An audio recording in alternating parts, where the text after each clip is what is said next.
I'm one of the people who thinks you should be expelled from this country, and I believe that it's to do with the policies of your state. If I was Jewish and had never stepped foot in Israel, I could claim citizenship there tomorrow, but 6 million people whose origins are in what you now call Israel, who were forced out in 1947 or 48, do not have that right. Isn't that part of the reason why the Palestinians are in dispute with Israelis? Because you deny them the right to return to their homes and to their land and to their villages, and that they have a legitimate claim, even under international law, to return, but you deny them that right.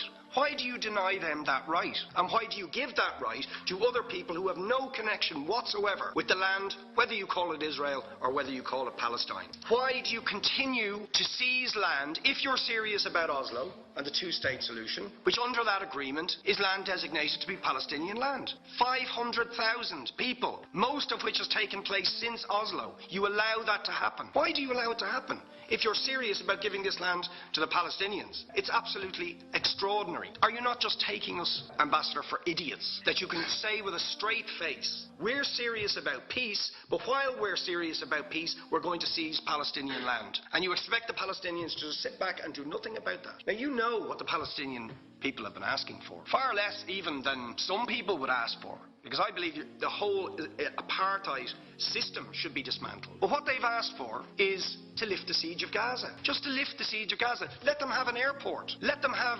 ports. Let them not be dictated to by a government for whom they do not vote as to what can go in and out of their territories, whether they will have power, whether they will have clean water, whether they will have medicine. What makes you think you're allowed to have nuclear weapons and the fourth biggest army in the world and visit destruction on the people of Gaza, but they have no right to defend themselves? They have no territorial sovereignty over that land. Would you ask questions, please? How do you justify that? Yeah. All right. How do you justify those double standards? Very lastly, Ambassador, people like Bishop Tutu, Nelson Mandela, and I would certainly describe your state as a apartheid state, with different laws for people depending on their race or religion. For example, at checkpoints going into the West Bank, there's a channel if you're Israeli or European, and there's a channel if you're Arab. Just because you're Arab. If you came into Dáil Éireann and they stopped you and said, are you Jewish? Oh no, sorry, you can't come in through the same entrance